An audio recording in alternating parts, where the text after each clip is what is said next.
গত ১৫ বছর গুমের অভিযোগে শেখ হাসিনা সহ ১১ জনের বিরুদ্ধে গ্রেপ্তারি পরোয়ানা জারি করেছে আন্তর্জাতিক অপরাধ ট্রাইব্যুনাল। এ বিষয়ে জানাতে ট্রাইব্যুনাল থেকে সরাসরি যুক্ত আছেন আমাদের সহকর্মী আজিজুল ইসলাম। আজিজুল, শেখ হাসিনা সহ আর কাদের নাম রয়েছে সেখানে, এবং পলাতক হাসিনার এই গ্রেপ্তারি পরোয়ানা কিভাবে বাস্তবায়ন সম্ভব আমাদের জানাবেন।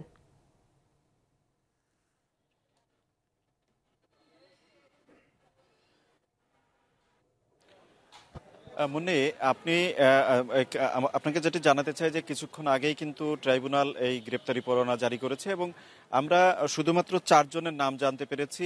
সাবেক প্রধানমন্ত্রী শেখ হাসিনা এবং তার যে নিরাপত্তা উপদেষ্টা ছিল তারিক আহমেদ সিদ্দিকী, আর হচ্ছে পুলিশ প্রধান সাবেক পুলিশের যে আইজিপি সাবেক আইজিপি যিনি ছিলেন বেনজির আহমেদ, এবং জিয়াউল হাসান, যিনি জানেন যে তিনি অন্য একটি মামলায় গ্রেপ্তার হয়ে কিন্তু এরই মধ্যে কারাগারে রয়েছেন।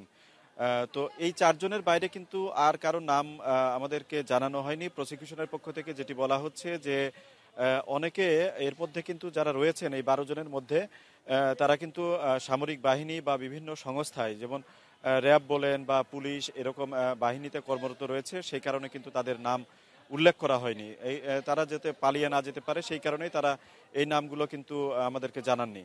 আর তারা যেমনটি বলছেন যে এই যে ১৫ বছর বা ১৬ বছর ধরে যে বাহিনীগুলো কিন্তু সরাসরিভাবে জড়িত ছিল এই অপরাধ, গুম করে তাদেরকে হত্যা বা এমন ঘটনা ঘটেছে যে তাদের পরিবারগুলো কিন্তু লাশও পায়নি। সেই কারণে এই যে মর্মান্তিক যে ঘটনাগুলো ঘটিয়েছে এর জন্য কিন্তু বাহিনীগুলোর দায় রয়েছে। সেই কারণে এই বাহিনীর যারা সদস্য রয়েছে তাদের বিচারের মাধ্যমে বাহিনীগুলো শুদ্ধ হবে, এমনটি আশা করছেন প্রসিকিউশনের পক্ষ থেকে। তারা বলছেন যে এই বিচারটি আসলে এমনভাবে করতে হবে যাতে বাহিনীগুলোর প্রতি মানুষের যে আস্থা ফিরে আসে, সেই বিষয়গুলো যাতে জোরদার করা হয়। আর আপনি যেমনটি জানতে চেয়েছিলেন যে সাবেক প্রধানমন্ত্রীর গ্রেপ্তারি পরোয়ানা আসলে কিভাবে কার্যকর করা হবে, আপনি জানেন যে এর আগেও কিন্তু এই জুলাই আগস্ট যে গণহত্যা, এই ঘটনায় কিন্তু শেখ হাসিনার বিরুদ্ধে গ্রেপ্তারি পরোয়ানা জারি করা হয়েছিল এবং সেটি বাস্তবায়নের জন্য কিন্তু প্রসিকিউশনের পক্ষ থেকে এবং ইন্টারপোলের সহযোগিতা চাওয়া হয়েছে। এবং আপনি জানেন যে পররাষ্ট্র মন্ত্রণালয় থেকে সরকার টু সরকার যে বহির্সমর্পণ যে চুক্তি, সেই চুক্তির আলোকে কিন্তু আনার চেষ্টা করছেন। তো এটির ক্ষেত্রেও কিন্তু ওই একই প্রক্রিয়ায় হয়তো সহায়তা চাওয়া হবে, সেটি হচ্ছে ইন্টারপোলের মাধ্যমে হয়তো সেটি বাস্তবায়নের চেষ্টা করা হবে। আর আপনাকে আরেকটা বিষয় জানাতে চাই যে এই যে গ্রেপ্তারি পরোয়ানাটি আজকে জারি করা হলো, এই গ্রেপ্তারি পরোয়ানাটি বাস্তবায়ন করার জন্য আগামী ১২ ফেব্রুয়ারি পর্যন্ত তদন্ত সংস্থাকে সময় দেওয়া হয়েছে। আদালতের আদেশে বলা হয়েছে যে এই সময়ের মধ্যে যদি কোনো আসামিকে গ্রেপ্তার করা যায় তাহলে সেক্ষেত্রে তাদেরকে ট্রাইব্যুনালে হাজির করতে হবে। আর যদি তা কাউকে হাজির না করা যায় তাহলে তদন্তের অগ্রগতি কি হয়েছে সেই বিষয়টি কিন্তু আগামী ১২ ফেব্রুয়ারির মধ্যে বা ১২ ফেব্রুয়ারি প্রতিবেদন দিয়ে জানাতে বলা হয়েছে।